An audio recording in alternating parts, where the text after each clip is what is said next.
Bienvenue dans cet épisode spécial, dans lequel nous allons tenter de concentrer les meilleurs conseils donnés par les sages lors de la première saison. Pour cette première saison, nous avons fait un bon tour dans le nord de la France particulièrement. Nous déplacer nous permet de rencontrer les sages les plus discrets et de les interroger chez eux, là où ils se sentent bien, là où ils sont à l'aise, afin d'avoir une conversation la plus authentique possible. Tout commence début janvier 2024. On commence petit joueur avec un déplacement du côté du 8e arrondissement de Paris. Nous sommes début janvier, dans le 8e arrondissement de Paris, près de la place Saint-Augustin et de son église. Mais aussi à 2 pas du siège social de Free, où j'avais été il y a quelques années pour rencontrer Xavier Niel. Nous arrivons dans une arrière-cour parisienne, dans laquelle Angélique Gérard nous a donné les codes d'accès pour entrer dans son bureau. Nous nous installons avec Nicolas, mon partenaire technique pour les sages. C'est le premier épisode que nous tournons. Nous apprenons à nous connaître, la répartition des rôles, les souhaits de chacun pour que le tournage se passe au mieux. Nous tournons également avec la première version de notre matériel, pour ceux qui connaissent, les fameux micros Yeti, une référence dans le podcast.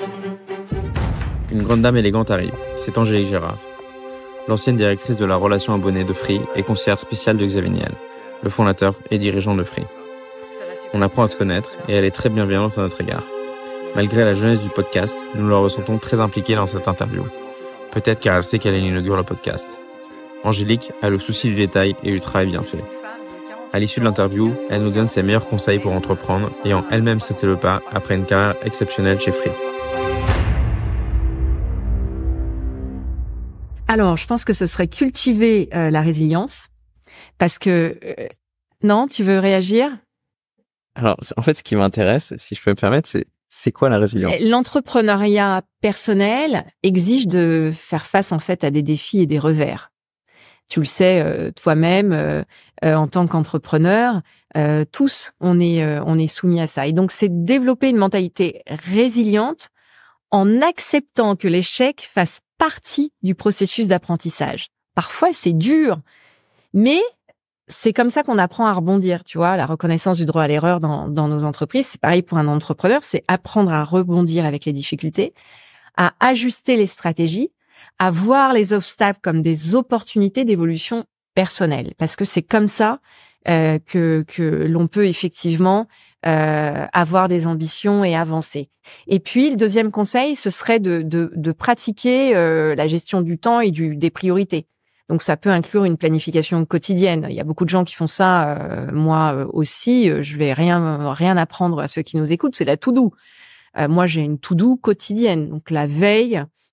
Pour le lendemain. Donc ce soir, je vais rentrer à la maison. Il va me rester ça, donc je vais le faire. Et puis je vais me faire ma to-do pour demain. Donc je pense que ça permet aussi de d'avoir des objectifs réalisables. Enfin, c'est une technique de gestion du temps. Et puis le troisième, c'est d'investir sur son développement personnel. On en a parlé.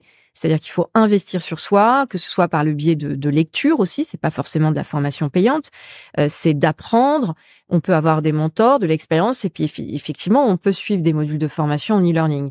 Donc, c'est de développer les compétences, cultiver notre confiance en soi, ne pas avoir peur d'explorer des nouvelles idées, de développer. Et puis, j'ai envie de te dire, j'ai envie de t'en donner un quatrième, c'est cultiver l'art de la curiosité délibérée. C'est-à-dire aborder la vie avec cette curiosité délibérée, en cherchant activement à découvrir de nouvelles idées, des perspectives, des expériences, en allant vers les gens. C'est encore une forme d'apprentissage, d'être très curieux. Nous voilà maintenant partis pour Lille avec Nicolas. Nous nous retrouvons gare du Nord pour prendre le train qui nous emmène à Lille en seulement 1h02. Nous partons pour une longue journée. Nous allons interviewer Henri Clabat, le patriarche de la famille Clabat, créatrice de l'hébergeur français OVH. Ainsi que Thierry Mullier, l'ancien président de l'AFM, l'association familiale Mullier, la structure mère de la famille Mullier, qui possède entre autres Decathlon, Leroy Merlin, Kiabi ou encore Auchan. Dans le train, Nicolas en profite pour me former à des méthodes d'interview. Comment arriver à faire rebondir un invité, l'inviter à se livrer davantage. Je me rends compte que c'est un vrai métier, derrière l'aspect d'un échange naturel et informel. Pour cette fois, j'ai la chance de connaître depuis longtemps mes deux invités, du temps où je vivais dans le nord de la France. Il se trouve que nous avons rendez-vous pour chacun d'entre eux à Croix et Roubaix, des villes frontalières. Une terre d'entrepreneuriat où de nombreuses familles ont créé des groupes d'ampleur mondiale, dont Bernard Arnault avec LVMH. Nous avons d'abord rendez-vous avec Henri.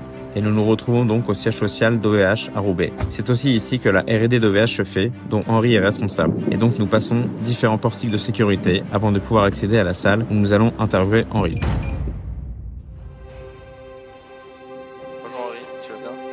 Bonjour, très bien. Henri arrive. Il nous accueille avec un grand sourire et sa blouse de chimiste avec son badge et ses stylos. Avant l'interview, il tient à nous faire passer un moment spécial. Nous faire rentrer dans la zone de R&D secrète où il développe les futurs produits stratégiques d'OVH, dont notamment un système de refroidissement des serveurs, sa fierté et envié par les GAFA. À la fin de l'interview, Henri nous livre ses meilleurs conseils.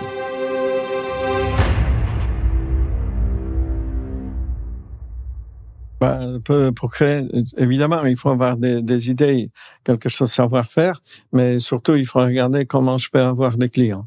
Ça, c'est la première chose, avoir idée et avoir des clients comme ça et regarder qui peut être votre client. On a développé Marie-Lise, on a développé comme ça, qu'on n'avait pas de clients. On avait des produits, on a dit, OK, on va essayer faire expo, maison et objets à Paris, comme ça, on savait pas comment ça fonctionne. Métier non plus, on n'a pas connu, c'est la céramique, diffuseur de parfums, quelque chose. Développer, il faut bosser. C'est le 12e conseil, travail. Il faut pas compter pour l'argent, première, je sais pas, 5 ans facilement. Il faut bosser, si tu en gagnes SMIC, c'est déjà bien. Comme déjà, ça. tu peux manger. Oui, manger et s'occuper avec tes équipes. À partir du moment quand tu commences à voir des gens, et il faut vivre avec eux, ensemble, être proche des gens. Donc, les clients et le travail, essentiellement. Le travail est proche des gens. Nous sortons de chez OVH avec Nicolas, avec toujours la même question. Qu'est-ce que tu en as pensé?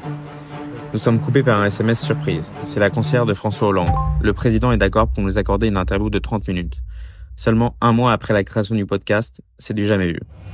Une confiance accordée probablement de par la qualité des échanges et l'explication de tout le travail d'interview en amont.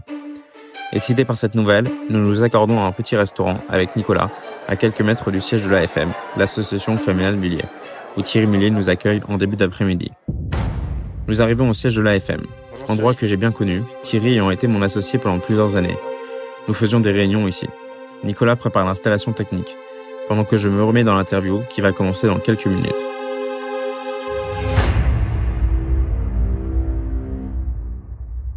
Il doit se faire confiance et il doit beaucoup travailler.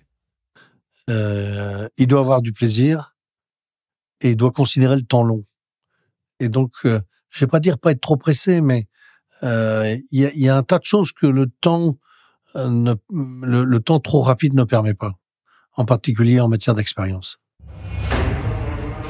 Nous voilà maintenant mi-février et nous allons vers Chaville, rencontrer Frédéric Gesque. Je récupère Nicolas en voiture. Une trentaine de minutes de route, le temps de se débriefer les derniers éléments avec Nicolas et de lui parler de Frédéric que je connais depuis plus de 10 ans. Frédéric est l'ancienne directrice générale de Réseau Entreprendre et de la Ligue contre le cancer. Elle était ma voisine de bureau lors de la création de ma première entreprise à Roubaix dans le nord de la France. Nous la retrouvons aujourd'hui chez elle, où elle a installé ses bureaux et sa nouvelle entreprise, Usquara. Elle nous accueille avec son grand sourire et nous invite à nous installer. Nous allons environ la moitié du temps chez l'invité, et à chaque fois, nous devons nous adapter à son environnement sans trop le déranger, dans un temps record de 30 minutes de préparation, toujours prévu avant l'interview. Entre ces nombreux rendez-vous, elle nous accorde un moment pour l'enregistrer. À la fin de l'interview, Frédéric nous délivre ses meilleurs conseils. Alors oui, les conseils, je pourrais les donner en tant que jeune entrepreneur moi-même, surtout, plutôt qu'ancienne dirigeante ou je ne sais quoi. Je pense que c'est vraiment l'expérience qui fait la différence. Le premier conseil, même si c'est un conseil que je donne depuis des années, évidemment, c'est celui de ne pas rester seul, de se faire accompagner.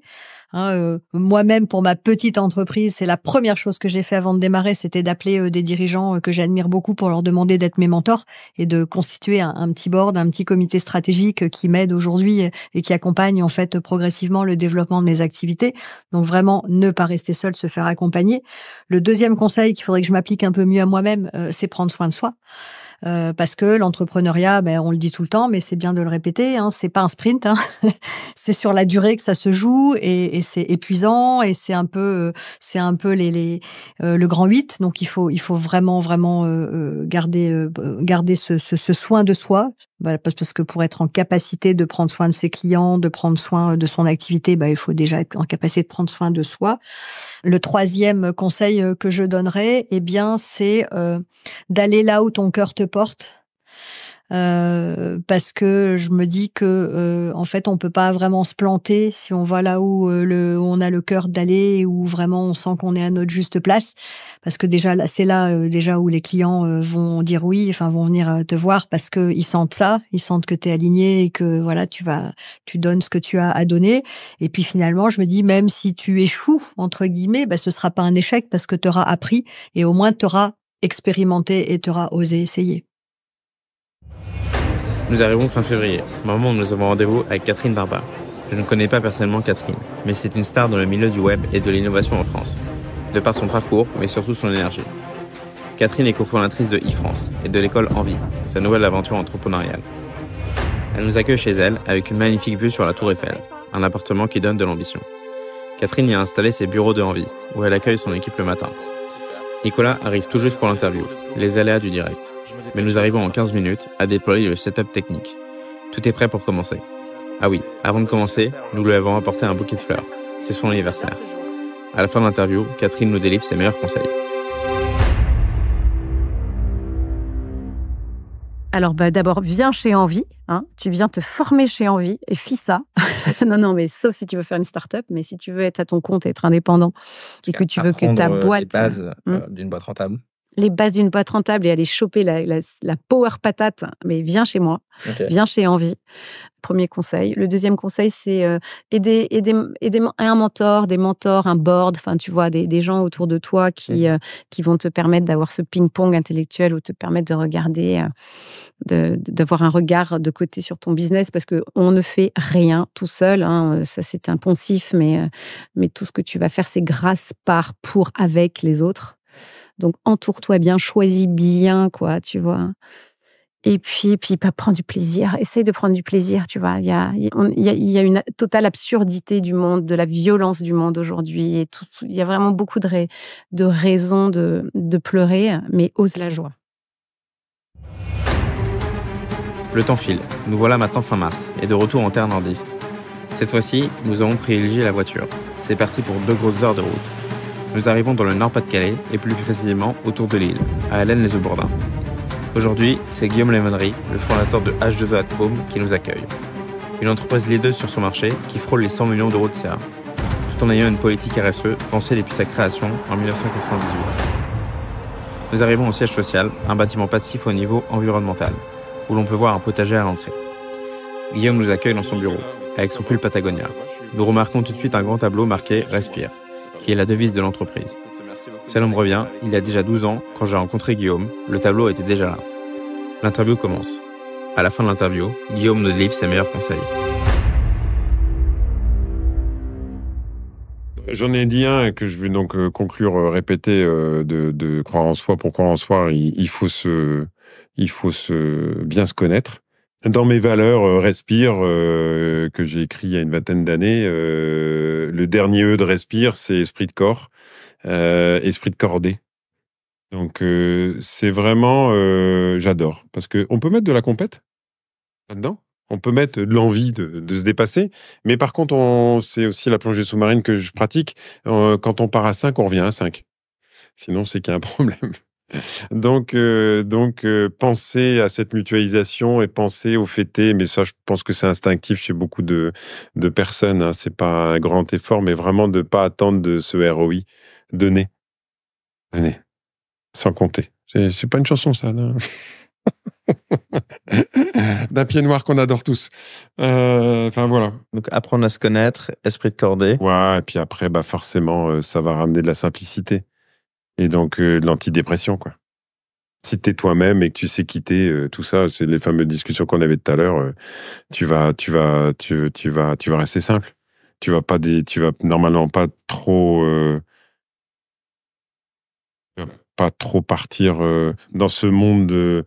Je pensais au moment où on parle des influenceurs qui, j'espère, arrivent en en 2.0 ou 3.0, troisième génération, parce que là, la première génération, bonjour. Donc, tu vas revenir à des choses où tu vas plus courir après ça. On va tous passer par là. Tous ceux qui ont un peu trop d'ambition, ils vont tous, à un moment donné, au moment où ils vont toucher du doigt ce qu'ils avaient voulu et rêvé pendant des années, s'apercevoir qu'ils sont seuls. Et tout l'argent qu'on veut, on est seul. Donc, autant vivre avec soi-même bien. L'argent remplace pas les gens. L'argent, il t'isole. J'ai fini par t'isoler. Bon, voilà, c'était un des points. Nous arrivons au tournage du dernier épisode des Sages de la saison 1.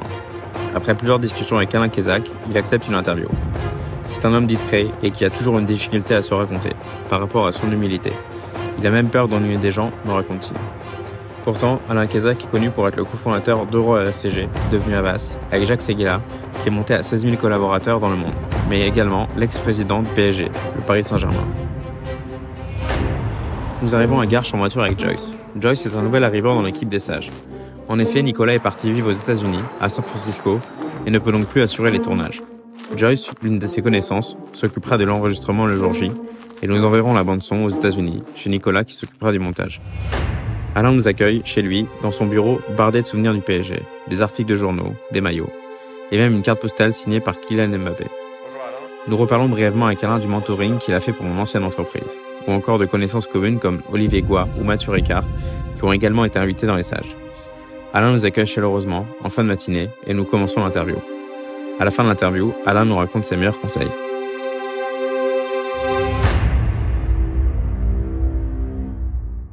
Premièrement, écoute ta petite musique intérieure. Quand j'ai dit qu'une carrière, c'est un mélange de rationnel et d'envie, le rationnel, ce serait bien que je sois avocat parce que. Oui, pourquoi pas. L'envie. Il faut que tu aies envie. Envie d'avoir envie. Envie. Ça, c'est le premier conseil. Le deuxième, c'est de travailler. Et le troisième, c'est d'aimer les autres. Et moi, j'ai fait de conférences avant que je sois handicapé. Et les mecs qui m'interrogeaient m'ont dit, tiens, monsieur Kézac, qu'est-ce que vous souhaiteriez que soit écrit sur votre tombe? Alors, j'ai des questions pas très drôles, mais bon, j'ai essayé quand même de penser. Et j'ai dit, deux choses. Je sais pas que c'est vrai. He cared, en anglais. C'est-à-dire, he cared, il prenait soin, il aimait les autres. Et deuxièmement, he was reliable. Il était fiable. C'est une qualité essentielle pour moi, être fiable. Quand je dis rendez-vous à 11h, j'appelle pas son sujet, un drame. J'appelle pas la veille pour dire non, j'annule le rendez-vous, j'ai autre chose de mieux à faire, on se voit dans 15 jours. La fiabilité. C'est déjà la fin de la saison 1. Il reste encore un épisode que nous sortirons dans 2 semaines qui sera un échange entre Nicolas et moi-même. Un épisode débrief, sans filtre, dans lequel nous allons casser notre propre carapace. Merci pour votre écoute et une excellente journée.